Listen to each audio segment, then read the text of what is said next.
So ప్రస్తుతం ప్రకృతిలో ఒక గ్రీవియస్ ప్రాబ్లం ఏదన్నా చాలా పట్టి పీడిస్తుంది అంటే కనుక దానికి ప్లాస్టిక్ అనేది అందరూ ఒప్పుకొని తీరాలి. సో ప్లాస్టిక్ మీద చాలా కాలంగా పాటుపడుతూ సో దాని నిర్మూలనకి అలాగే రీసైకిల్కి కూడా కష్టపడుతున్నారు. సో కాంట్రిబ్యూట్ చేస్తున్నారు. వాళ్ళతోటి మా కరెస్పాండెంట్ బిందు ఉన్నారు. వాళ్ళు ఏం మాట్లాడతారో వాళ్ళ మాటలోనే విందాం. Over to you Bindu. Thank you Hari. So plastic waste management మన లైఫ్లో పార్ట్ అయిపోయింది. ప్రతి దానికి ప్లాస్టిక్ వాడడం అనేది. మరి ఈ ప్లాస్టిక్ని ఏం చేయాలి? సరే, మనమందరం ఎన్వైరన్మెంట్కి నష్టం కలిగిస్తున్నాం. మరి మన ఇంట్లో వాడే ప్లాస్టిక్ని ఎలా మేనేజ్ చేయాలి? తడి చెత్తని పొడి చెత్తని ఎందుకు వేరు చేయలేకపోతున్నాం? ఇటువంటి ఇష్యూస్ గురించి ఇవాళ మనం మాట్లాడబోతున్నాం. మనతో ఉన్నారు ఎంవి రామిరెడ్డి గారు, సిఇఓ రామ్కి ఫౌండేషన్. అదేవిధంగా doctor Syeda Azeemunnisa, assistant professor, department of environmental science, Osmania university. So first మనం స్టేజ్ పైకి ఇన్వైట్ చేద్దాం ఎంవి రామిరెడ్డి గారిని. MV Ramireddy garu, welcome sir.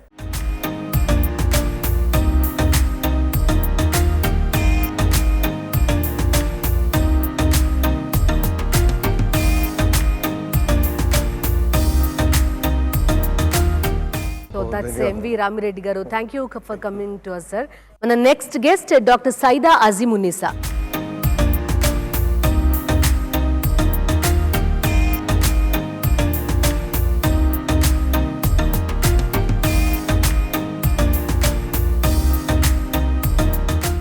And first Ramireddy గారు మీతో స్టార్ట్ చేద్దాం. ప్లాస్టిక్ వల్ల కేవలం లాభాలేనా, నష్టాలు ఉన్నాయా, లేదా కేవలం నష్టాలే ఉన్నాయా, లాభాలు లేవా? నిజానికి అది ఒక అద్భుతమైన పదార్థం లేదా వస్తువు. ఇవాళ దైనందిన జీవితంలో అది ఒక భాగమైపోయింది. ప్రపంచవ్యాప్తంగా ఇవాళ ప్రజలు నిమిషానికి 2 మిలియన్ల ప్లాస్టిక్ బ్యాగులు, అవి క్యారీ బ్యాగులు కావచ్చు ఏదైనా కానీ ప్లాస్టిక్తో తయారైనటువంటి బ్యాగులు వినియోగిస్తున్నారంటే 2 మిలియన్లు నిమిషానికి. అంటే అది ఎంతగా మనిషికి సౌలభ్యంగా మారిందనేది మనం అర్థం చేసుకోవచ్చు. ఇది ఉపయోగం. అయితే అదే సమయంలో నష్టం ఎక్కడ జరిగిందంటే దీన్ని డిస్పోజ్ చేయటంలో, నిర్మూలించడంలో మనిషి ప్రాథమికమైనటువంటి జాగ్రత్తలు కూడా పాటించకపోవడం అనేది చాలా నష్టానికి దారితీసింది. ఈ నిర్లక్ష్య ధోరణి కారణంగా ఆ ప్లాస్టిక్ నేలపాలై నేలలో కలవలేక రకరకాల నష్టాలకి, కాలుష్యానికి దారితీస్తుంది. రైట్. అజీమున్నీసా గారు, అయితే చెత్త డిస్పోజ్ చేయడంలో బేసిక్గా పొడి చెత్తను ఎట్లయినా మనం పడేసేయచ్చు, కానీ తడి చెత్త విషయానికి వచ్చేసరికి ప్లాస్టిక్ అవసరం అవుతుంది. మీ సజెషన్ ఏంటి? I think plastic is a very important product for all of us. I'll come to the consequences later. ఈ ప్లాస్టిక్ ఇన్వెన్షన్ చేయాలంటే సైంటిస్ట్ ఎంత కష్టపడారు. అప్పుడు మనకు ఈ ప్లాస్టిక్ అనే ప్రోడక్ట్ వచ్చింది. అంత వాల్యుబుల్ ప్రోడక్ట్ మనకు వచ్చింది. కానీ product use and management, use కంటే management has become a very big problem for us. ఈ plastic nothing is a polymer అండి. ఇథిలీన్, కెమికల్ ఇథిలీన్ దానిలో ఉంది. అందుకనే మనం పాలిథిలీన్ బ్యాగ్ అని అంటాము. And then we are using, as sir told, carry bags కింద ప్లాస్టిక్ క్యాన్స్, కప్స్ ఇవన్నీ మనం యూజ్ చేస్తున్నాము. And now this has become a part of our life. It has become a part of our life. We can not come out of this. ఇక్కడ 2 problems ఉన్నాయండి. One is the use and second is how we're disposing, as you have asked. If you see in our houses, the government has initiated 2 dustbin system for segregating the waste. One is your dye waste and one is your wet waste. But what we are doing is, in our home, we are utilizing that dustbins for some other purposes, but not for the segregation of waste. So here the problem at source arise. We need to segregate, then only the management of plastic will be very beautiful and without any problem. Next మనం వెళ్తే, మీరు యుఎన్డిపితో కలిసి ఒక programme చేస్తుంది రామ్కి foundation. ఆ programme ఏంటి? Plastic waste recycling management అనే ప్రోగ్రామ్. దానికి Hindustan Coca Cola beverages private limited వాళ్ళ ఆర్థిక సహకారంతో యుఎన్డిపి కొన్ని సంస్థలను సెలెక్ట్ చేసుకుంది దేశవ్యాప్తంగా. హైదరాబాద్లో ఈ కార్యక్రమం చేసేటువంటి అవకాశం రామ్కి ఫౌండేషన్కి కల్పించింది. దీని యొక్క ఒక ప్రధాన లక్ష్యం, మొదటి లక్ష్యం ఏమిటంటే ఈ ప్లాస్టిక్ వ్యర్థాలు వీలైనన్ని ఎక్కువగా అవి నేలపాలు కాకుండా ఒక చోటకి సమీకరించడం అనేది మొదటి లక్ష్యం. రెండో లక్ష్యం, అలా సమీకరించిన వాటిని రీసైకిల్ చేయించాలి. మూడవది, తద్వారా ప్లాస్టిక్ పొల్యూషన్ తగ్గించాలి. మనం ఎంతవరకు హెల్ప్ చేయగలం పర్యావరణానికి రీసైక్లింగ్ వల్ల? I would like to highlight about this Swachh Bharat, single use of plastic. ఒక్కసారి యూజ్ చేసిన తర్వాత మనం త్రో చేసేస్తున్నామండి. Why we are throwing that, where it is going. Now this cup is there, it is thick, but I cannot throw this. Kani carry bag aithe 20 micron size or 50 micron size as per the plastic waste management rule 2016. Below 50 micron size we are not supposed to use. But if I bring anything vegetables or groceries, I will convert it into my utensils and throw that plastic out. That means it is a single use plastic which has to be banned. Alternative అంటే ఏం చెప్తారు? మీరు ప్లాస్టిక్కి ప్రత్యామ్నాయంగా కొన్నిటిని తయారు చేశారు కదా, వాటి గురించి కూడా.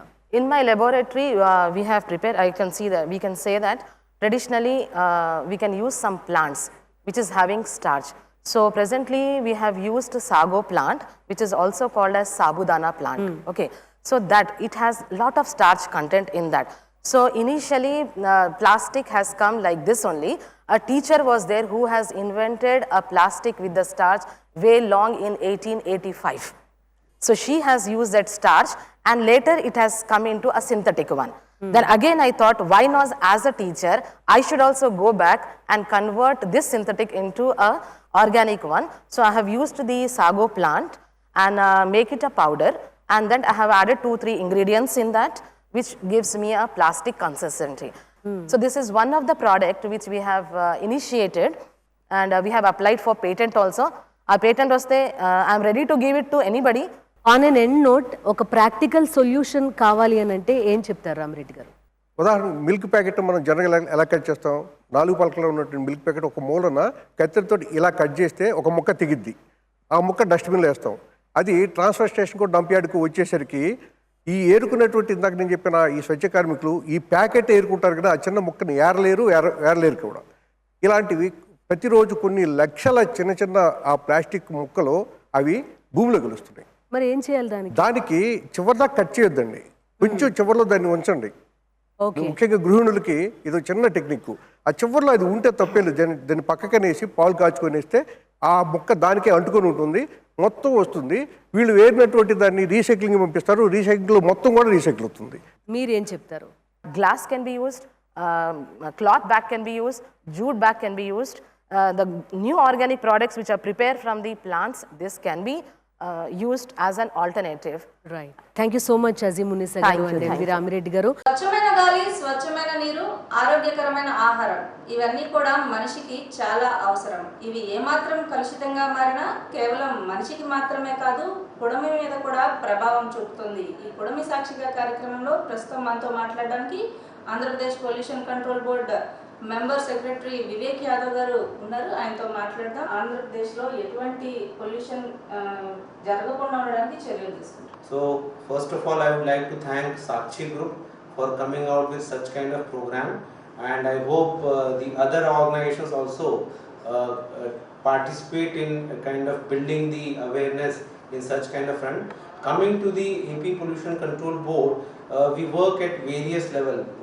AP PCB, AP Pollution Control Board, is basically a regulatory body constituted under Air Act and Water Act after that Bhopal incident took place, and a lot of gamut of issues are being covered by the AP Pollution Control Board. Along with the Air Act and Water Act, we also work under Environment Pollution Act, so which covers environment clearances issues, solid waste management, biomedical waste, e-waste, plastic waste, along with giving lot of clearances to the industrial bodies. And along with it, we also ensure that a kind of environment awareness building happens in the government side, institutions, as well as the stakeholder at large. So ఈ కాలుష్య నియంత్రణలో plastic మీద awareness అంటే ప్రజల్లో అవగాహన తీసుకురావడానికి కానీ, అలాగే అసలు ప్లాస్టిక్ని తయారు చేసేటప్పుడు ఎంతవరకు దానికి ఒక మైక్రాన్స్ ఉండాలి అని కానీ, ఎట్లాంటి నియంత్రణ పొల్యూషన్ కంట్రోల్ బోర్డ్ చేస్తుంది? ఒకసారి వాడుకొని పడేస్తున్నారు చాలా చోట్ల. అటువంటి ప్లాస్టిక్ మాత్రమే మన జనాలకి హానికరంగా ఉంటుంది. There are certain recycling units, there are certain industrial units like cement plants and all which use such kind of plastics. Awareness అనేది తీసుకురావాల్సిన అవసరం ఉంది. So we need to involve the municipal authorities, the district administration and citizen at large, NGOs and all participation తో ఒక awareness అనేది పెంచుకుంటే definitely plastic ని will be able to handle quite well. Andhra Pradesh government ఏవైతే రూల్స్ అండ్ రెగ్యులేషన్స్ ఇచ్చిందో వాటిలన్నింటినీ కూడా pollution control board ఆచరణలో పెడుతూ ప్రజలకు అలాగే ప్రభుత్వానికి మధ్య వారధిగా నిలుస్తూ పొల్యూషన్ శాతాన్ని పెరగకుండా ఉండడానికి ప్రయత్నిస్తున్నామని వివేక్. సో వాటర్ నుంచి పెట్రోల్ ఈ రకంగా మనం చాలా విన్నాం సార్. సో అవేమో తెలియదు కానీ ప్లాస్టిక్ నుంచి పెట్రోల్ని బై ప్రోడక్ట్గా తీసుకొస్తున్నారు. ఏ విధంగా ఉంటుంది అసలు కాస్టింగ్ అదంతా మనం ఫ్యూచర్లో మనం చూడబోతున్నాం. సో ప్లాస్టిక్ నుంచి పెట్రోల్ ఏ విధంగా తయారు చేస్తారు అనే దానిపై కృషి చేస్తున్న పెద్దలు ఉన్నారు. ఒకసారి చూద్దాం స్టోరీ. మనిషి సగటు జీవితంలో 40% ప్లాస్టిక్తో తయారైన వస్తువులు వాడుతూ ప్రమాదాల బారిన పడుతున్నారని మనందరికీ తెలిసిందే. ప్లాస్టిక్ వల్ల పర్యావరణానికి మానవాళికి కూడా ఎంత ప్రమాదం పొంచి ఉందో అర్థమవుతూనే ఉంది. ఈ ప్రమాదాన్ని గ్రహించి తమ బాధ్యతగా ప్లాస్టిక్పై సమర శంఖం మోగించి ప్లాస్టిక్ వ్యర్థాలతో పెట్రోల్, డీజిల్, క్రూడ్ ఆయిల్ను తయారు చేస్తూ ఉన్న హైడ్రాక్సీ సిస్టమ్స్ ప్రైవేట్ లిమిటెడ్ సంస్థపై పుడమి సాక్షిగా ప్రత్యేక కథనం.